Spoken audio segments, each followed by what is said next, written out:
Hey, what's up? This is Sammy Obeid, and the memories that we went over today were quite traumatic, just the way I like it. Yeah, Welcome back to Callbacks, another episode of Callbacks with Sam and Dan.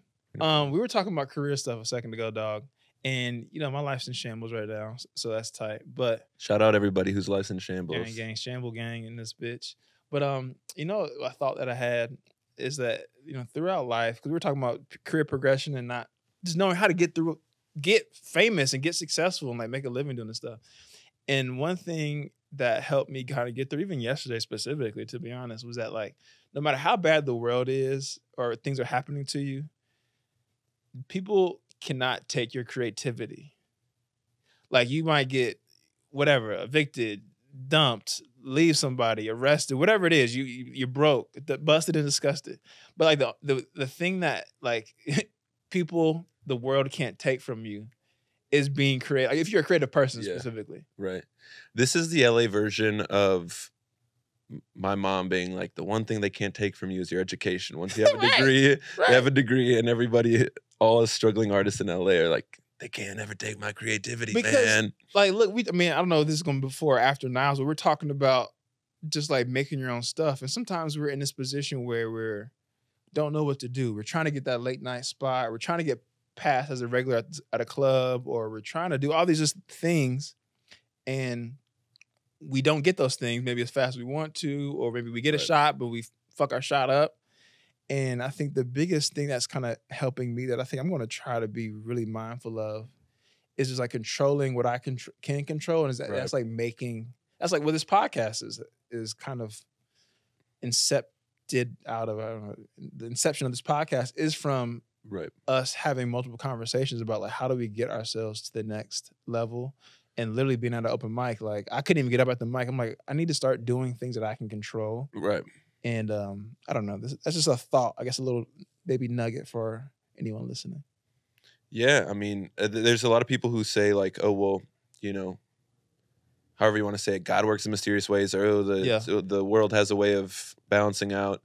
And people are like, you don't want to get opportunities before you're ready. Right. And I'm like, true. But also, I would rather get an opportunity before I'm ready for it than never get the opportunity at all, which is kind of maybe my negativity. I think that's kind of also an athlete thing. Yeah. Because a lot of times when we're coming up and maybe we were like, oh, you got brought up to varsity, your first game starting or whatever, you might not have felt like you were ready. It might have been just a game, might not have been the whole season, but someone got injured or whatever, or college, you got to go play. And it's like, I'm not really ready yet, but I'd rather have this opportunity to go 0 for 8 shooting or drop a pass or whatever than be on the sideline with my fucking hands in my pants looking in the stands. Were you on varsity early? No, bro. That's the thing. I literally didn't get like full-time varsity until my junior year. Yeah. I'm like kind of a Michael Jordan of sorts. Well, we had 3 different varsity coaches in 4 years when I was in high school. And so like every year is just kind of like all the seniors were on varsity and maybe a junior or 2. Mm-hmm. So like just every year, and it was a big school. So it was like freshman year on the freshman team, sophomore year on the sophomore team, junior year JV. Right. And that's just kind of how it went.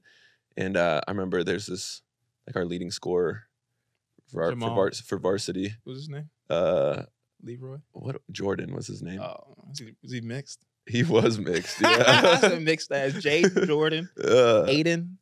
And I'm on the sophomore team, and he all right, this was right after the sophomore season ended. And he's like, you didn't even start on the sophomore team. And I was like, yeah, well, I did by the end of the season, which I don't even know. I was like all hurt, getting defensive. And at that age, though, anything, you'd be embarrassed by anything. Right. And he's like, yeah, well, you want to know how many games I started on the sophomore team? All of them. And without even thinking, this guy is, 6'6", got like 30 pounds on me. Half black. And he goes, well, that part's not important. We're doing that. And so he's like, slightly curly your hair. Go ahead. He's like, you know how many games I started sophomore year? All of them. I was like, well, you know how many DUIs I got this summer? None. Nice. Because he had just gotten 2 DUIs. Nice. Two of them things? Yeah. At 16 is nasty. He was 17, maybe 18. And, that's crazy as fuck. I do say things that I forget. I just forget that there will be people that sometimes hit you, you know? Oh, he's hit you? He looked like he was going to, but like I think coach came You been around in or a fight? whatever. But no, does it look like I've ever been in a fight? I didn't honestly think so, but I just had to ask. there's been a couple I get to, like I said, I have sarcastic comments a lot. Like this kid at school today walked by me and was like, yo, what's up? It's my boy. And like anytime a kid very confidently walks up to me like that, who I don't know, I'm like, he's trying to clown me or something. Yeah. And I'm like, what's up, man? He's like, it's so good to see you, Jeffrey Dahmer. And he was with the whole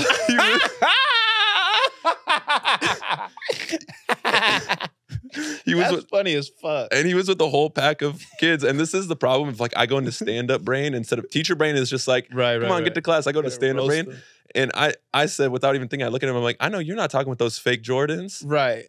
And But they really who knows if they're fake or not? Who cares? But he was with a bunch of girls and they're like, oh, you're wearing fake Jordans. And it took him like, he walked like 5-10 feet before he processed what I said. And he turned around and was like, wait, hold on. What? And I just dipped in the classroom. I was like, all right. Okay. Bro, that's so funny. I just watched the Atlanta episode with the fake FUBU jersey last night. That's a great episode. And that is, I mean, it's sad. Yeah. But really sad. it is as truly like, I remember being in high school, junior high school, and like being afraid to shit.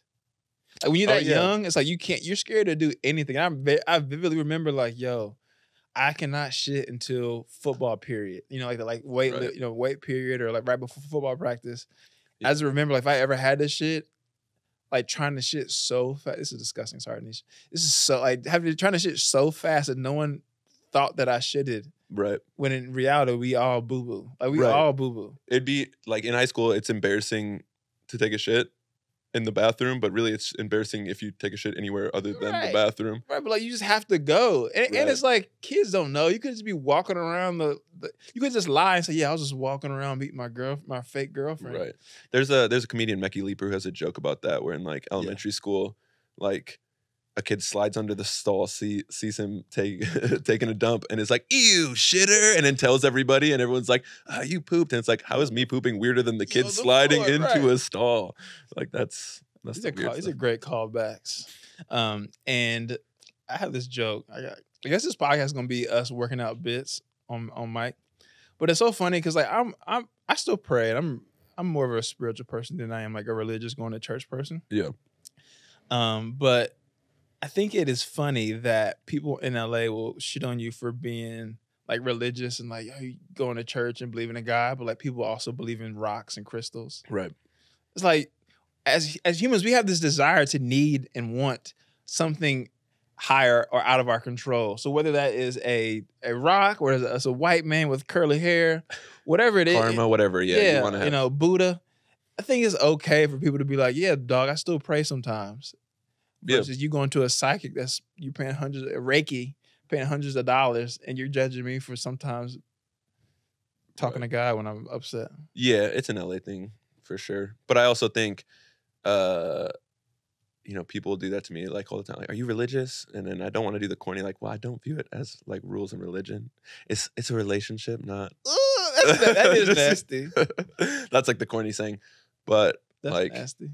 It is kind of funny that, especially in LA, there's like white Christian males who are like, I'm oppressed for being a Christian. I'm like, no, you're not. You're the least oppressed person. Right. Being a white Christian is probably pound for pound in the history of human beings, the least oppressed people. 100%. Especially me in today's America, I'm a 6'2" white Christian male from the Midwest. I struggle, never heard of her. Yeah, 100 years ago, you would own people. Well, not me personally. I would have been one of the good whites. You would have probably at least grew up, like inherited one or two Negro. Like, okay, I guess I'll just. I'm a northern state though. Yeah, there's still racism up there though. How does this always turn into? This is my two closest black friends in common. You always want to bring up slavery around me. I don't see color though. Well, that's a pretty racist thing to say because it's a privilege to not have to see color. Well, that's really fucked up for you to say white. No, I'm excited about this episode. I feel like you have a lot of facts on our guy Sammy. I think for those this is an early episode. Every episode is basically me creeping our guests out with how much I know about their life, and Danny redeeming us with just being a chill, normal human Just being. vibes. I'm here to really provide vibes. I'm like, what's the black dude that was on Monday Night Football that one year? He's on the sideline. Booger? Yeah, I'm Booger McFarlane. I'm just here to give color. I want to talk about you and your life. And when that one time that you failed and you succeeded, that's how you do that. That's me. I like that No impression. science, no actual anecdotal like help. Just, you know what, that one time you bombed, but you came back the next night and you did that thing, boy. That's how you do that thing. That's me in podcast form. I respect it. I think it's the I think we're a great representation of someone who was homeschooled versus someone who was not homeschooled. You really homeschooled? For a little bit, yeah. Yeah. But then I refused to learn how to read. What times? Kindergarten through second grade. My sisters were like kindergarten through fifth. My older sisters. Bro, all homeschooled. right. So I have this. That's kind of crazy for parents to homeschool their kids if they're also not exposing them to a cool life. Like if you're homeschooled, but you're just at the same desk, like a home dinner table every night. Like if you're like, oh, my parents were also fucking meteorologists and like storm chasers. It's like, oh, that's worth it. Right. Or they were like they were missionaries. Like we, just brainwash African kids. I would at least that was a cool life. But if you're in the same like Midwest town and you're homeschooled, that's kind of like crazy. I think my mom did a really good job for the situation, but it was sometime like, okay, today for science class, dig a hole in the backyard and check out that dirt. And it was just like, all right, yeah. Right. Let's do it. Parents also, there's no rule book, so I'm just being funny. But I think it is like, oh, why did you have to homeschool? I was like, I guess, I don't know. We just wanted to. Yeah, that's a religious thing? I mean, yeah. I mean, 100%. Like, which I think my parents have, their faith is still important to them and they've chilled out for sure. But they used to be like, when I was younger, it was like no Pokemon, no Harry Potter. Ooh. Because it's of the devil. That's kind of like Jehovah's Witnessy almost. Yeah. I have like not half my family, but a couple of them. I have an aunt. My grandmother used to be a Jehovah's Witness, and a couple of cousins there. I've been to a couple of Kingdom Halls back in the day. Shout out all the Kingdom Halls. Yeah, we went to home church. Like, it was literally like my parents and like 3 or 4 other couples, families, they hosted church in their living room and we just rotated and they would like do worship. Someone would share a message. There'd be communion, but it was just all, it'd be like 15 to 40 people in the living room. Like a dope cult, like kind of a culty, but not really. Yeah. But then we left because my sister was born with type 1 diabetes. And that's just like the kind where you're born where like your pancreas doesn't work. And people from the church told my parents that she was born that way because of the way my parents have sinned, and it's their fault. Oh yeah, that's nasty.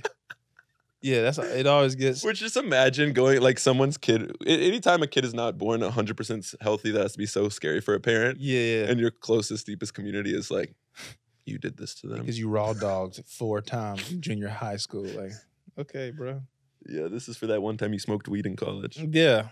One of my favorite on social media jokes is when people don't care for your joke and they feel the need to like tell you, and I'm just like, or they just take things that don't. Like, I had a joke about a student said, I was born in 2008, the same year as the Great Depression, and like the joke, whatever, is like they mentioned a movie that was a remake, and I'm like, oh, well, that's also a remake, and someone's like, actually, it was called The Great Recession. It's like, yeah, this is no one thought it was called the Great Depression. I think most people on the internet are weird as shit, including us. Like, we forget how, like, most people, like, when you walk outside, most people that you cross paths, like, you don't want to talk to them. Yeah. But whether they just look weird, they dress weird, they're mean, whatever. You know, profile people. Exactly. Or even you have, like, small, like, go to an airport right now. Those aren't, like, a lot of those people aren't people that you want to talk to, whether they're definitely not taking massive shits to stall next to you or they're cussing out a customer service person. Like, most people are kind of quirky and weird. Right. So it's not like a shocker that going on the internet, these people having free access to comment is like it's a horrible idea. Yeah, 100%. And people just say, I'm like, what was the point of that? Like, well, I get it. I'm a sensitive young lad. Yeah, thank you. When's your birthday? I'm older than you. No, I'm a month younger than you. July 30th. Or wow, July 7th. I just turned 30. Okay, me too. Is that? I think it's a cancer. We're both Yeah, cancers, right? cancer. Yeah.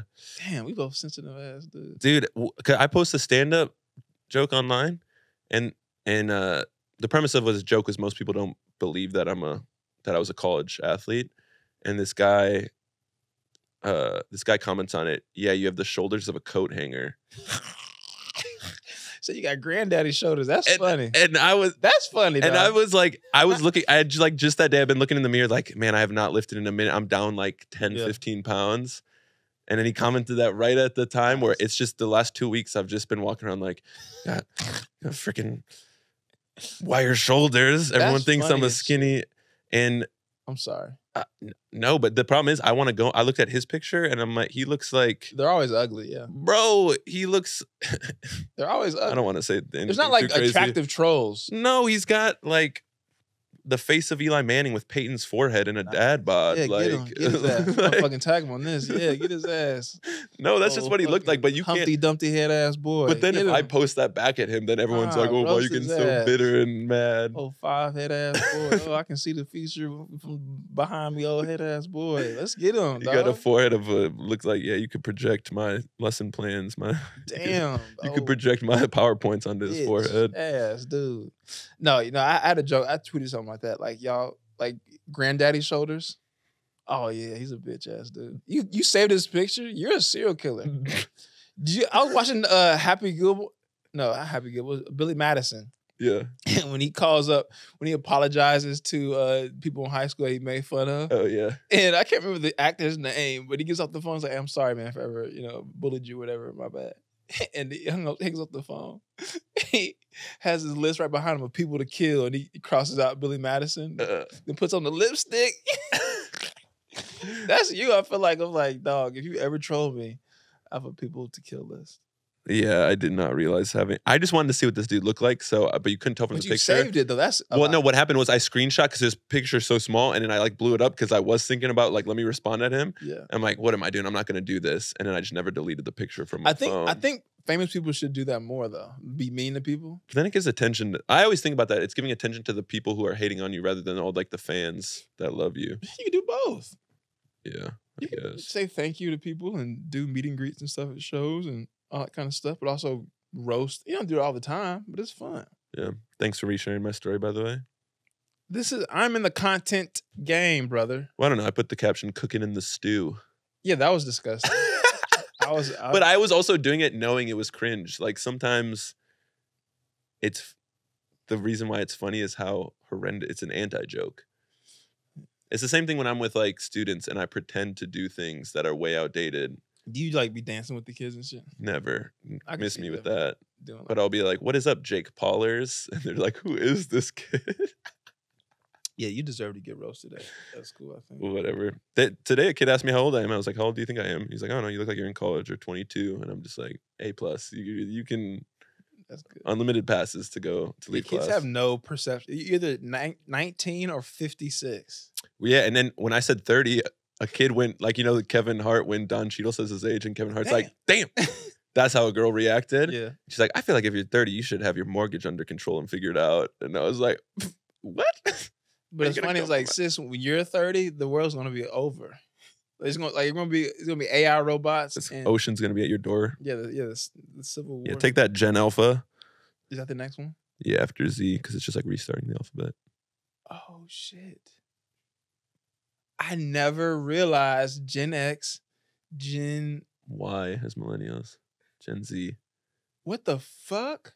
Okay. Hold on, millennials is which one's it? Gen X is older than us. We're 30. We're Gen Y. We're millennials. Gen Z is below us, and then it's gonna restart. I think the Gen millennials Alpha. things threw me off because I didn't know Y was synonymous with millennial.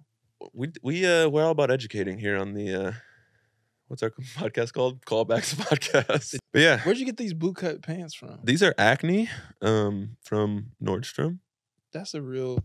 I'm proud of you. This is the most compliments I got on an outfit. I'm proud of you for making a bold statement with those shits. Cause I couldn't do them, but I feel like my baggy jean era. Remember when we were kids and never mind. I was gonna make a joke. Well, no, it's crazy. That's what makes me mad though, is because I was one of like the first. Midwest is a little behind on fashion, And like, 2009, 2010, I wore skinny jeans to high school. And all these people are like, gross, what is that? And I got bullied for wearing skinny jeans. And then they became obviously it's all anybody ever wore. And now I wear skinny jeans and I'm getting bullied. I'm like, I got bullied on the front end of skinny jeans and the back end of, and that's the part of aging I don't like. I vividly remember for the first time ever wearing a baby tee. Like at this point it's like a fitting t-shirt. Right. And this Negro literally was like, oh, this nigga got on a baby tee. Like, oh, I know you ain't got a baby tee on. Right. It goes back to being when you're a kid, anything, and I was like, cool. It was like a joke, but I was still getting roasted. But as a kid, any small thing will ruin you as a child. Of course. Like right now, if a person saw me and I pissed my pants, I wouldn't give a fuck. Right. Like, I paid rent 2 days ago. I pissed. It is what it is. But as a kid, you're like, I'm grown. Right. As a kid, you can like sneeze too hard. Oh, this nigga sneezing hard. Like, Everything is embarrassing. Right. It's crazy.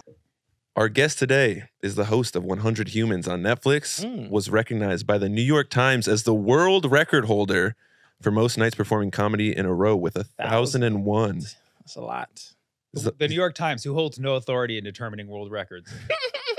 It's big publication. He's the only comedian to have performed on the Food Network and has already launched his campaign for the 2036 presidential election. Nice. You can currently see him touring the country. Get your tickets at sammyko.com.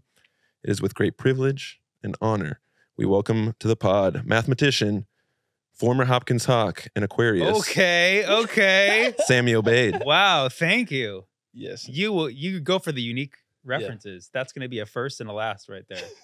Hopkins Hawk. Yeah, 1997, 1998. 1998. We're chilling at William Hopkins Middle School. Wow, you even the first name. I didn't even know it was William Hopkins. I like to know our guests and public school system.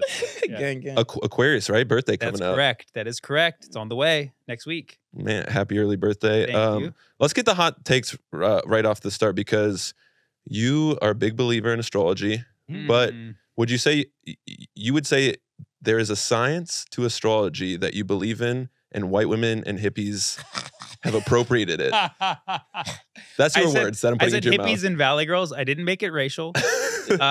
We just assumed. But yeah. I mean, it's a pretty good logic. But yeah, no, there's so many ancient cultures that used astrology from a very scientific standpoint. The Vedas in India, the ancient Mayans, like astrology was science to these people. So at some point there was a disconnect in our modern society, and I'm trying to fight it. I'm trying to take it back. Nice.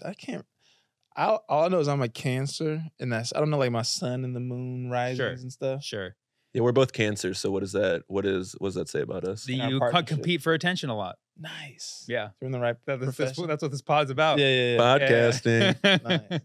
That actually makes it's funny because I don't believe in it, but whenever I hear it explained about a person, it makes a lot of sense. There's a reason for that. And then like there's like kind of that joke where it's like, oh, you're a Taurus, so you get mad sometimes. Like, yeah, like that's bad astrology. Yeah. And then there's good astrology when it's like somebody hones in on something like, should I do that?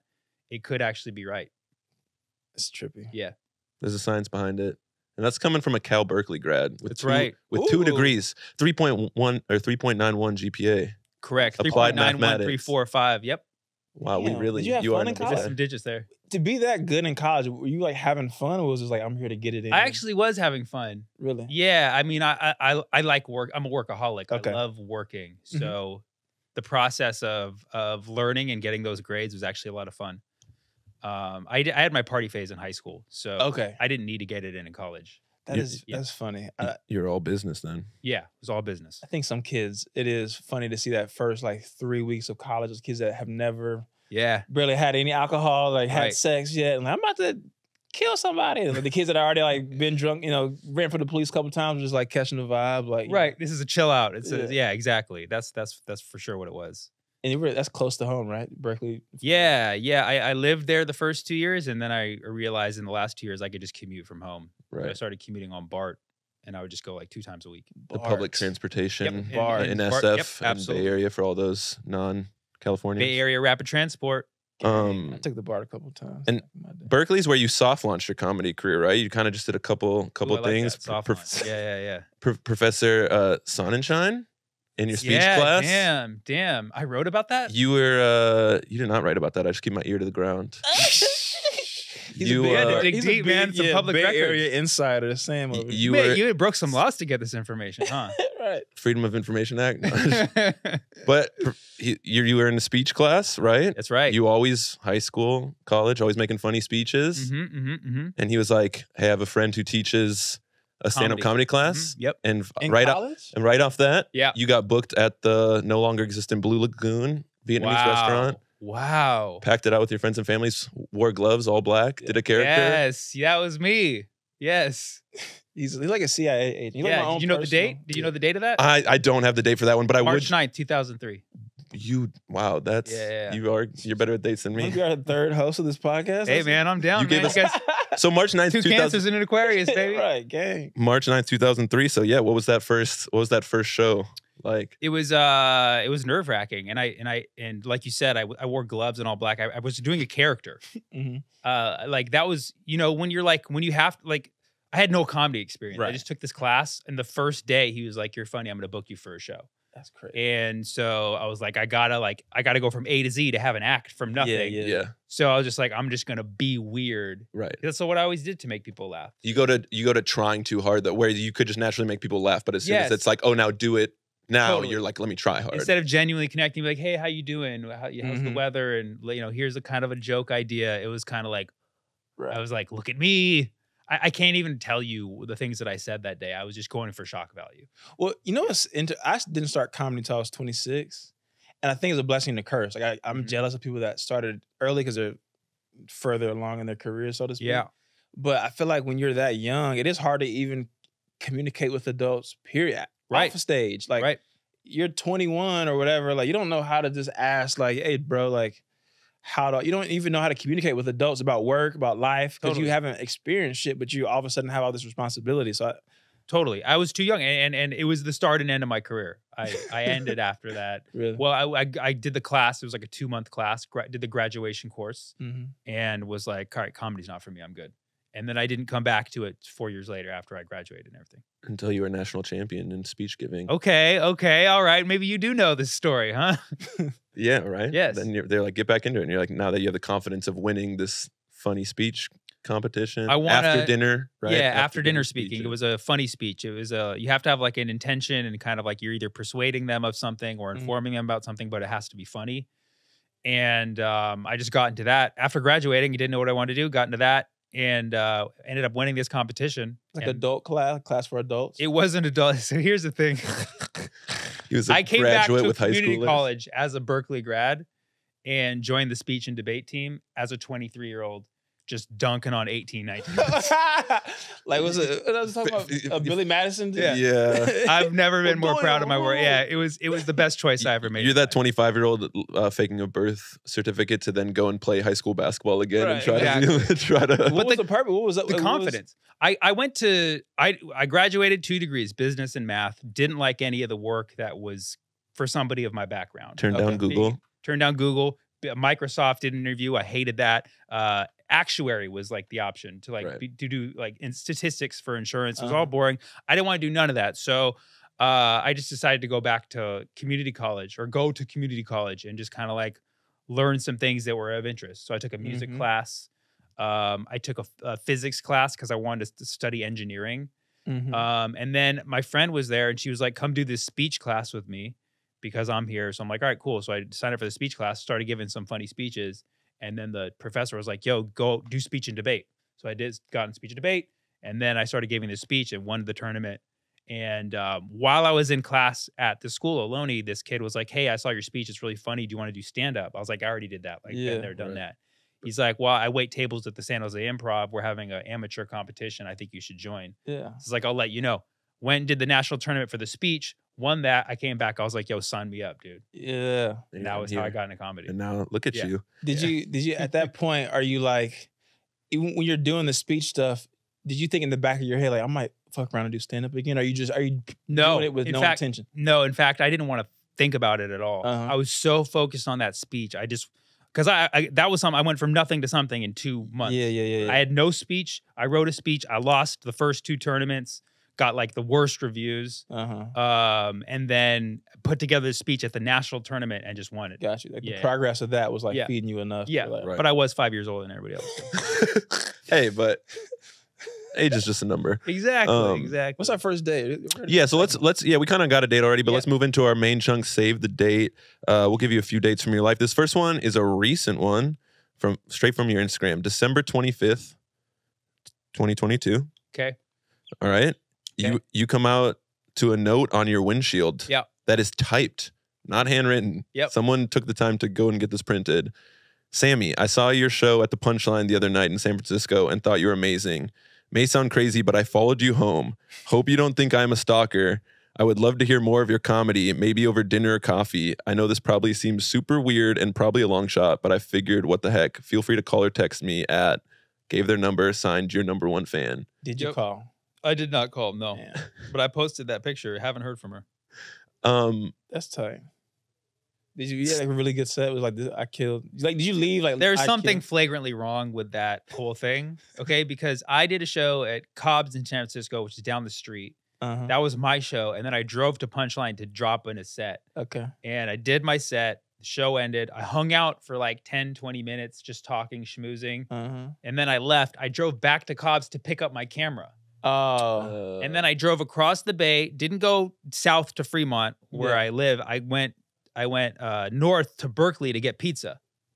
That's a lot of miles. Got the pizza, then went back. She was following you this whole time. So she says. That's tight. So they say. Yeah. We don't know who it is. What if she was like super fine? I was like, damn, I was trying to fuck Sam. Then I really fucked up. Well, I know what's crazy is that if this was a dude doing it to a woman, it'd be like, okay, we need police involved. But it happening to a dude just kind of like, isn't this funny? Stalker. I got content. Right. I should have texted, asked for pics. Are you you're a charming, funny guy. Handsome, getting stalkers after the show is a regular occurrence where, I mean, I know it was year Nothing 2. At that level. I know it was year 2 when you got your first like hookup caused by comedy. Did I say that? Nice. I lost my virginity because of comedy. What? I was a virgin when I started comedy.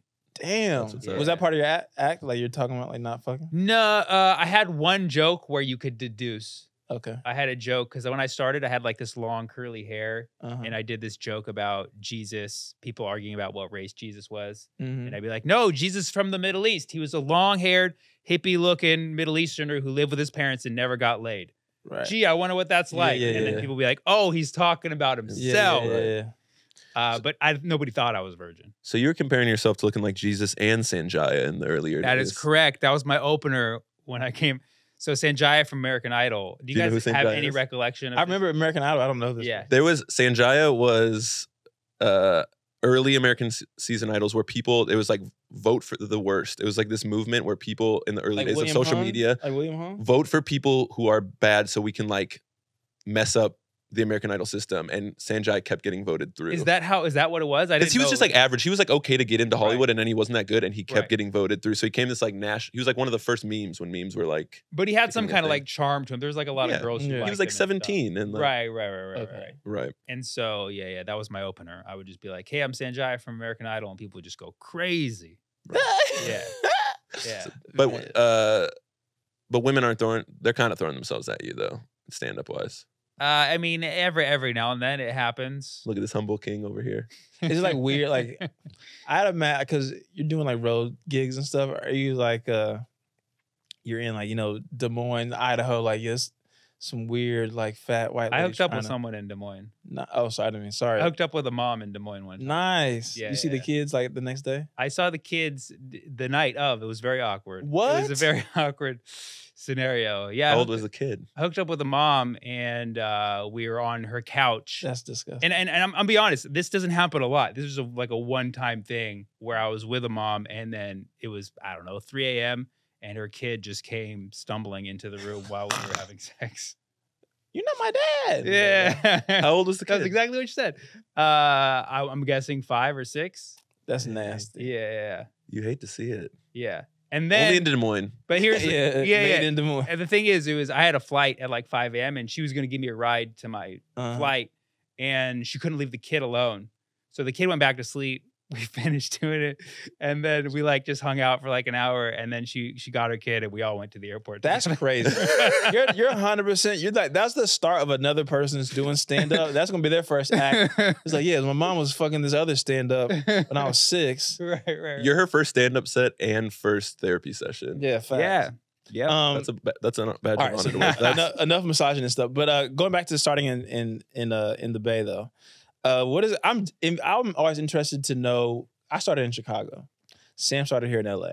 Starting stand up in San Francisco, like what era is this? Are there certain people that from your era that popped? Is it like easy getting up? Is it like what is it? Was it like? I came from a really cool era where like legendary people were there. The San Francisco Punchline is like you'd go watch comedy there, and like the Sunday Showcase is where you'd have like the local talent. So I came from like the class that was like right below Ali Wong, Hassan Minaj, Moshe Kasher, like just people who were like doing things, right? You and Hassan Minaj competing on Wild 94's comedy contest. You wrote about that as well.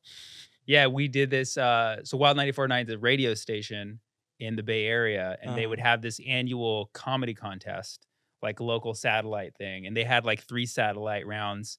And me and some friends went to go support Hassan to go see his set, and he won his thing. Yeah. And then I remember like wasn't even like a year. I was barely a year in, and I was gonna do this other satellite, and Hassan was like, "Yeah, call me when you win it." I was like, "Dude, I'm not gonna win it, whatever." And I ended up winning it. Wow. So we were like pitted against. We were friends. We were like pitted against each other for like a month of this. It was like an online voting thing, but he had a following. I didn't know anybody. It might like compared to his tape. My tape sucked. So he won it, and he got to perform like at the Shoreline. It was like this huge venue, and then he won this. He also won like this trip to Vegas for the LOL Comedy Festival, and he took me with him. Right. Nice. Yeah, it was really cool. I mean, you had some following. I mean, high school classmate Make a May was writing, That's right. blog posts about you. I had What is it? I don't know what the fuck he's talking about. I had a few followers. Yeah. He had girls from his high school making blogs saying, "You vote for my friend. He's hilarious." Really? You saw that? I mean, her direct quote was, "You wouldn't know it when you meet him or see him on stage, but he's a super intelligent scholar." Hilarious. Who said that? Mayka, Mayka. Micah. Okay. Micah? Yeah, of course. Micah. Micah? Yeah, of course. Micah May? Yeah. He doesn't know how to say any diverse name. It's all good. Talked about this in the last Micah, podcast. that's not a diverse name. It's a unique name. It's a unique name, you couldn't say it. Micah. What is it? How is it spelled? All right, Donnie. Just Right. chill out. I wouldn't know if I saw it either, but yeah, Micah. This is an open Micah. Yeah. Give us another date. Yeah. So, See if he can guess the date though. okay, May 25th, 2002. May 25th, 2002. Yeah. Senior ball. That is senior ball. Save the best for last. Wow. How do you have? Oh, the date's on there. Okay. Wow, you look black. You look like Steph Curry. Look at me. Yeah, I was a young Steph Curry. Show the. Yeah, do you wanna? We'll put this on the. Look at this handsome man. Nice Yeah. little. Did we go with a date or a friend date? If you can't tell, I don't know if you can tell, my hair is dyed like cherry red. Yeah, I used to do some hair, some yeah, frosted tip action. That's okay. It kind of looks like a wedding. It kind of looks like a wedding photo with the white dress and the black tux. It does. Yeah, it does. You would have thought. Is that the friend? Is that the homie? This is like someone you like? I had met her that year. She transferred to our school. Really nice girl, Nice. and she I wanted to go to the senior ball with her, but she kept asking me, and I said yes. Nice. Yeah. Was it Not girl- that I was it didn't a want to girls' go. ass- I just didn't really want to go. Was it a girls ask guys dance? No. Look I at think this why, humble- or maybe she just kept asking me to ask her or something like that. Yeah. What? Had fun. Because you used to teach high school math. Yeah. So what was just comparing teaching high schoolers versus being a high schooler in 2002? Like, I don't know, just compare those I never two. taught at a high school. I taught after school programs Okay. with high school age students. Gotcha. So I never had the pressure of what you do going into a school and all that. Right. But I had to deal with high school age students. The thing is, I had a really good relationship with my students, like too much to the point where like they just were like, we don't have to do anything because there's no like, Well, I mean, you invited them to your comedy Yeah. shows. What's that? You invited them to the comedy I did. shows, I so they invited were a few to like, my "Come on, comedy this is a shows." funny Okay, guy." I invited a few to my comedy shows. So That's what's right. the all right? I'm getting lost in the timeline of this. Yeah. So you go from Berkeley to community college. Yep. and then you win the award, the competition. Yep. And then where the chunk of you doing these, like there are a bunch of odd jobs in between. Why I was teaching. I was teaching while I was doing stand up. It was a day, day job, and then I would do stand up at night. So that was like the first. I was really teaching for my first 4 years of stand up. All in the Bay, right? All in the Bay. Just like part time, just like 10 hours a week, $100 an hour. It was, yeah. It wasn't. It wasn't full time. It was just part-time. the exact. Is that what I said? Did I say that? I think it was a little more than that. Oh, all right. Yeah. Well, you being humble then earlier. No, that probably was. Yeah. So, all right. So I have this thing where I think it's hard for comedians, or maybe it's hard for me specifically, to live like a double life for a certain amount of time. Yeah. Especially when you're a teacher, where you have to be like a responsible person. Sure. But I'm assuming this is like before social media is kind of. Like it was, yeah. This was the era of MySpace. Yeah, MySpace and early Facebook. There wasn't a lot. Yeah. So I think it's hard now. We have to like post clips. You have a bunch of clips and things on YouTube and your social media, and it's like I don't know how you even do it today. Like, I mean, being a teacher and posting clips, and I cuss on stage and stuff too. Like, right. What was it like for you in the era before social media? Like getting home at 3 a.m. and then now I got to talk to these bitch ass kids. Like, what was that like? You know? Well, I actually, because I did it in small amounts, it was never stressful. There were times where I was like, I got to like work on my set or something like that. And so I would just have them do like work on assignments. Were you good? As a teacher? As a professional outside of comedy, like, were you good at your jobs? I would have been good if I made that more my primary goal, but it wasn't. As soon as stand-up started to go better and better, I cared less about teaching. Right. Yeah. What about you? We feel like you were ever like a good teacher? Be honest. I've never been good with the content. So I was a full-time teacher for like 3 years, and I was never great at content knowledge. I was like, let me stay two chapters ahead of the kids. Yeah. But I was good at, I feel like kids, this is corny, but felt safe in my class and felt like, oh, this dude actually knows that we're a real person outside of school. Okay. Like I could like connect like the community building of school. Yeah, of course. But of course, when that's what you're good at, that's why I get roasted all the time, because they feel like they're close enough with me. Totally. Like I was telling Danny earlier today, a kid walked by me and was like, yo, so good to see you, Jeffrey Dahmer. And I was like, and it's hard to let the kid get the better laugh, it's hard to let them win the roast battle. I think it's always interesting. I always like to ask comedians if they were ever good at dates. I feel like a lot of them are ashamed to have ever been like, oh, I was a good, accountant, or I was a good basketball coach. Right. But once you get to a certain point with comedy, you feel the rush of comedy. It's hard to ever like put that same amount of energy into your day job when you just killed the night before. You got to stand in or even a laugh break the night before, or some pussy. It really is hard funny. to do both. Yeah. I don't know what that's like, but you know it's like. Yeah, it's hard. I'm married. I don't know what it is. Yeah, I'm married as well. Actually, I feel like on the topic of women in comedy, I feel like I've been with my wife for so long. I forget I can be perceived as a sexual being. Because one Speak time for yourself, loser. Right. Well, one time I was hosting a show for this headliner.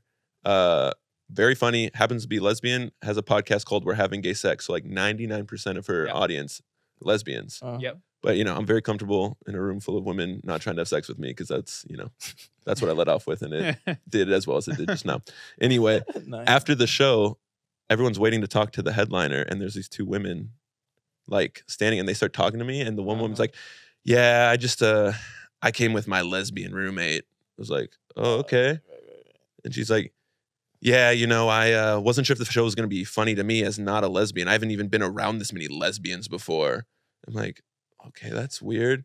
She's like, "Yeah, but even though I'm not a lesbian, still had a great time." I'm like, "Wow, this woman is so homophobic. What is wrong with her?" She loves you, sir. And then I was driving home. I was like, "Oh, maybe she was trying to just make it clear that she." Yeah, she's like, as a non-lesbian who does non-lesbian things after shows. Yeah, would you like to go home and be anti-lesbian with me? Right. I'm just sitting here like, this anti-lesbian in this town. This is LA, man. We need to. Right.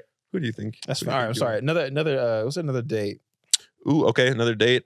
September 18th, 2013. That was when I was Conan. Conan O'Brien. We were just talking about late night. So what is that like? So he made his debut on late night television. He did a 5-minute stand-up comedy set. That's a big huge. benchmark as a stand-up comedian. Yeah, what is that like? So I mean, is this something where you reps are like, yo, I need you to tape something to submit, or someone's plucking you? I was repless at the time. Okay. The interesting thing about that experience was that I had a dream 3 months prior that I was on Conan and that I bombed horrifically. Wow. And this was before I had even been booked on Conan. Okay. So before I even knew that I was gonna be doing Conan, I had a dream that I was on Conan, and it didn't go well. I bombed. It was so bad. Where like nobody was laughing. I had to leave my set prematurely. And Conan had to go on stage. He's like, I'm so sorry about that.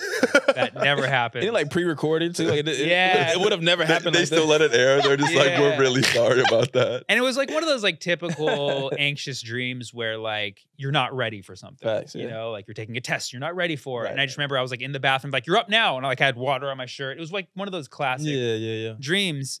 And I went out and went on stage and forgot all my words. I woke up from that. It was like worst nightmare I've ever had in my life. And then a couple months later, I found out I was doing Conan. Wow. And I was like, okay, gotta work on my set. And the day of, I brought all my friends and we did this thing where we practiced before. I had my friends come over to my apartment and I had them let me do my set 3 times for them. It was a group of like 10 friends. And I told them the first time to do nothing, just complete silence. Yeah.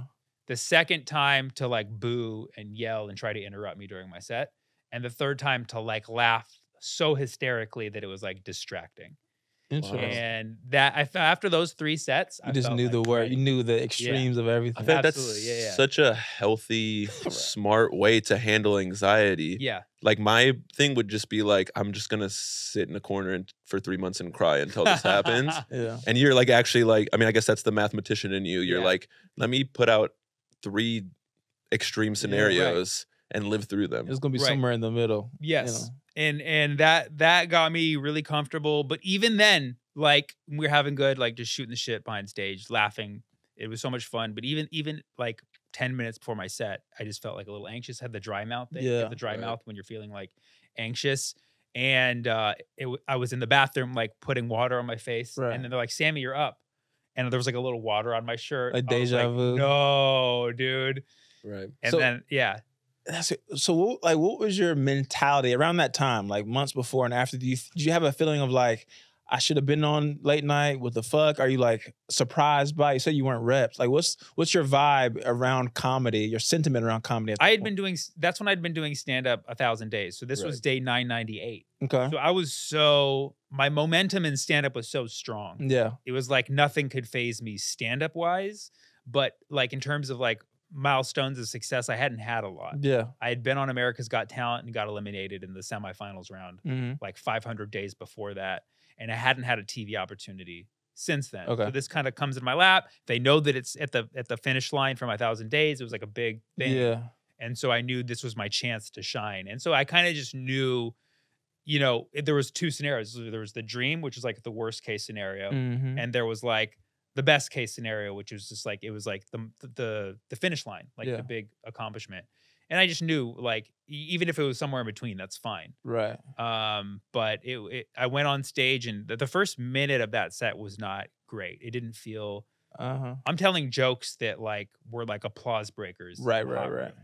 And Conan is a funny show. Yeah. The comedian goes on, at the time the comedian went on last, and they'd seen a funny 2 hours of hilarious comedy. Jimmy Pardo warming them up. Conan riffing with the guests. Yeah. Doing a funny monologue, all sorts of funny sketches. And then I go and give the best 5 minutes I ever wrote. Yeah. And that has to be better than everything they've seen in order to get a response. Yeah. So that first minute, I just felt like, man, I was like, dude, like these are some of the best jokes, and they're just getting like, ha ha ha.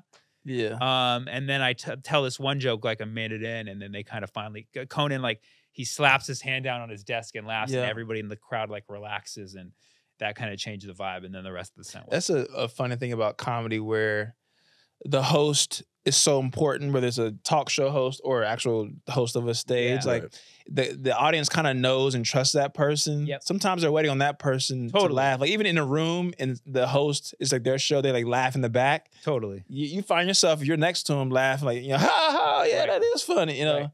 Play to the host. Yeah. Play to the host. So he probably, yeah. knowing how smart Conan is, he probably did that on purpose. Like, yeah, he may be very, you know what I'm saying? He's like, this guy's eating shit.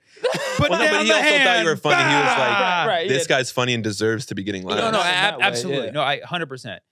It definitely felt like, he knew he had that power in that moment. And it definitely helped. And then the rest of the set was great. That's dope. Yeah. Was it tough getting a tape for late? Because like late night, you have to be, you're clean, you work fairly clean anyway, but like, Sometimes. yeah, but like, was it tough to like mentally be like, all right, I need a late night set level clean tape? I'd been doing stand up at that point about 6 years, I think. Okay. So I have the material. Yeah. Right. It was about arranging it and, yeah, I mean, choosing the order to make the transitions minimal as possible. Right. Right. You know, how do you go from this joke about bears to be like, I used to be a teacher, Yeah. with making it feel seamless, That As was really the challenge. As economical as possible. Yeah. That makes sense. All right. Give us another date. Hit you with another date. August 18th, 2009. 18th. Yeah. Did I lose a competition? You won a competition. This is when the article was published. East Bay Times publishes Okay. Fremont teacher wins comedy class. Obeid, a 25-year-old Fremont math teacher, won the Vallejo Music Theater's Friday Vallejo, night yeah. Super Club Comedy Clash. What a name. Earlier Got it. this month, edging two local comics en route to snagging the $300 top prize. Wow, $300, huh? I mean, Big you'd just money. been in a big Nice. car accident at the time, so That month sucked. I got into a little car accident. I got broken up with a couple days before that, so I almost thought you like knew that. I'm like, but nobody knew that. And then Here she I was, comes. Come on in. we brought her here actually. So One of the dates. and then I lost a competition in that same time frame too, Wow. like a couple days within that you speak of. So I think that competition actually happened like a week or two earlier, yeah, and then it was published. But yeah, it was nice to get that little $300 to help pay for my repairs, car Right. repairs. Are And comedy heart repair. competitions less of a thing now than they were? 'Cause I feel like every cool comedian Possibly. has like, I'm the funniest, black guy in Oakland, or like the, Right. the funniest white guy in Dayton. Like there's Gary Owen has, like, everyone has like a hometown comedy Yeah. thing. I wonder if it's less of a thing now. Come to think of it, it probably is less of a thing because I haven't You really know? seen them as much. They Like used the- to be big, yeah. The hometown clubs have, I guess, a way for people to probably more of bringer shows, I guess. But I just feel like culturally they're not as like, it just feels like the competitive feels like too toxic or something. I just feel like culturally maybe not as in vogue. yeah. Hmm. Well, and people, it kind of was like a way to scout talent, but now people are just like, well, who has followers? Who, like, there's just so many people doing Right. it that why are we? Right. You can pretty much accomplish the same thing in just a showcase.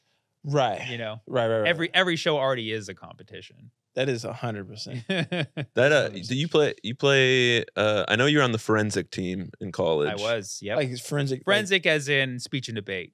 That's another name for speech and debate. Oh. It wasn't like Bones. Oh yeah, I'm Yeah, like, right. Yeah, we Dead we bodies. murdered people, Yeah. then dug them Yeah. up, and after the bar in college. I know you're a big soccer fan. You went to the World Cup in Russia. No, I did not actually. Nice. You looked at Wrong. the picture but didn't read the caption. I see.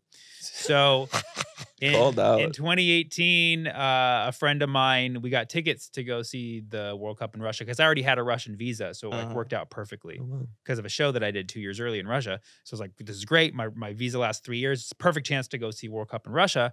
And then that's when I booked the Netflix show and it shot those exact dates Wow. that we had those tickets. Oh, so you missed out. So You missed out on that. I'm curious. So at what point, as a comedian, did you know?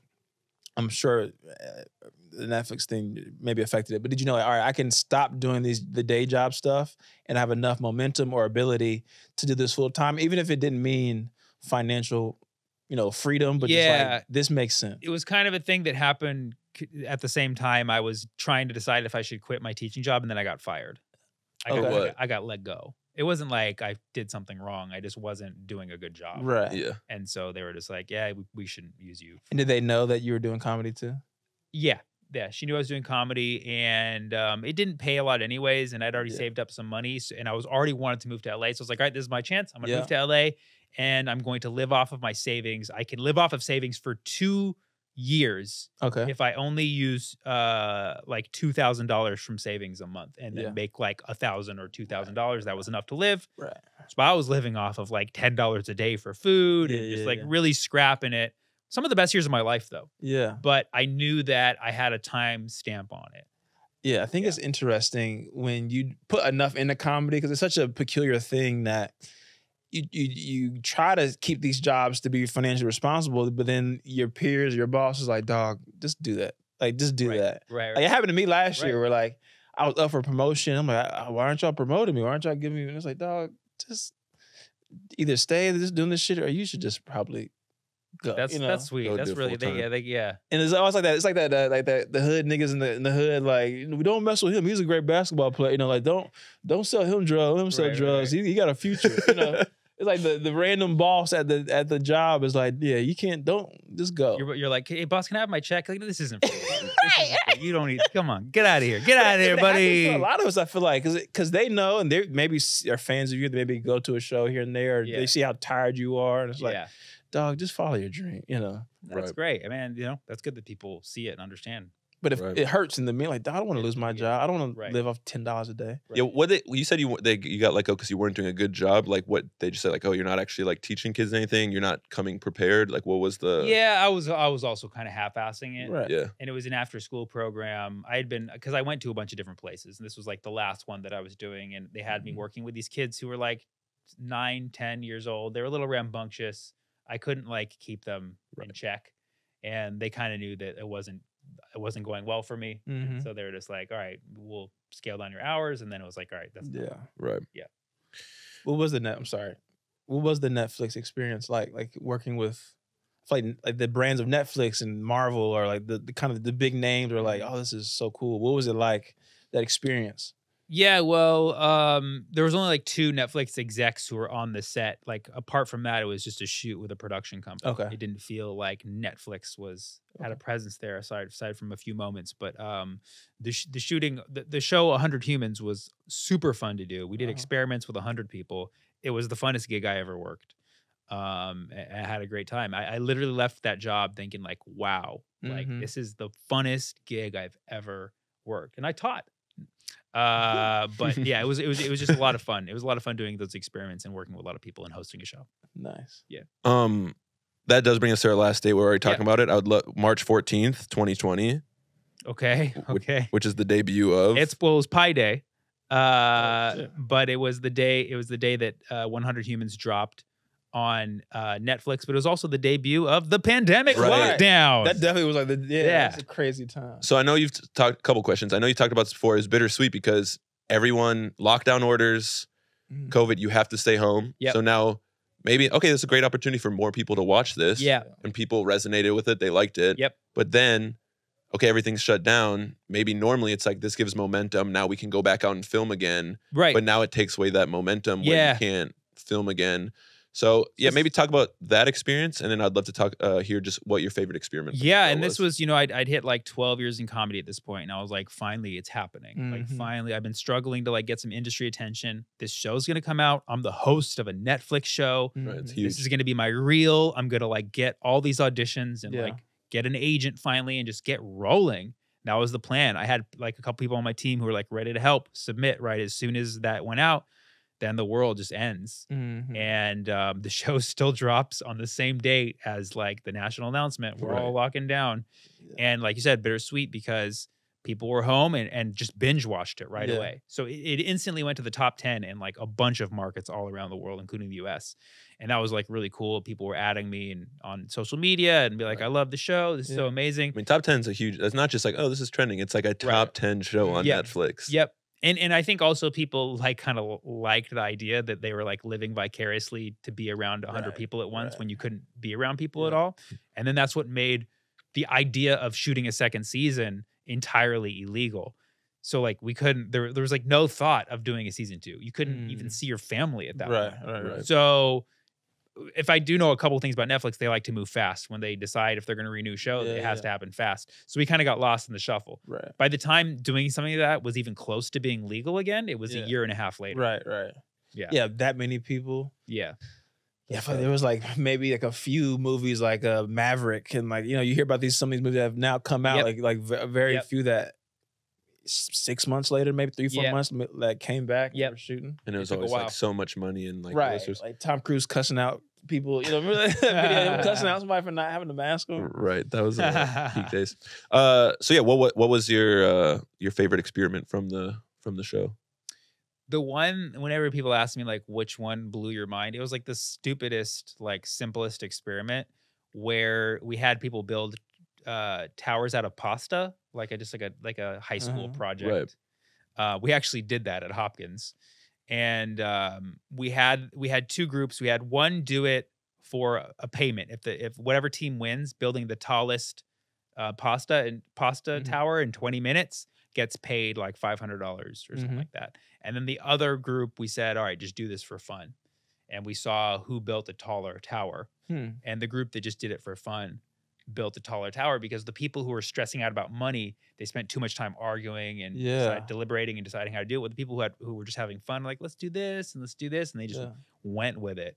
And watching that in action was one of the craziest things I've seen in my life. Right. Did that affect your comedy and how you approached writing and stuff? You know, I didn't think about that until now, but it really did, in a sense that like, because that rings so true with creativity. When you force yourself, sit down in front of the computer, write it out, you get shit. But when you just let yourself just like go with the flow, you're an endless creative machine.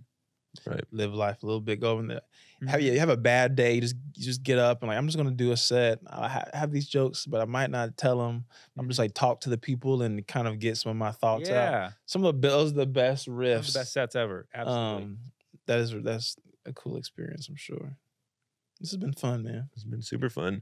What do you want the people to know? Where can they find you? SammyKO.com is my website. It has all my tour dates and stuff. You can look me up on social media, Sammy Obeid. My name's obviously here on the pod, wherever you're watching it or listening to it.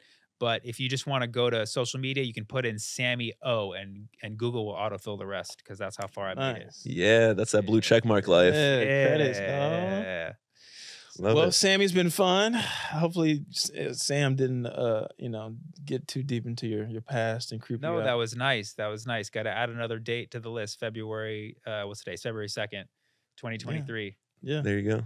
That's the nicest thing anyone's ever said to me. I lived a sad life. All right, y'all. It's been another episode of Callbacks with Sammy. Yes, it's Sammy. Sam and Dan. Peace.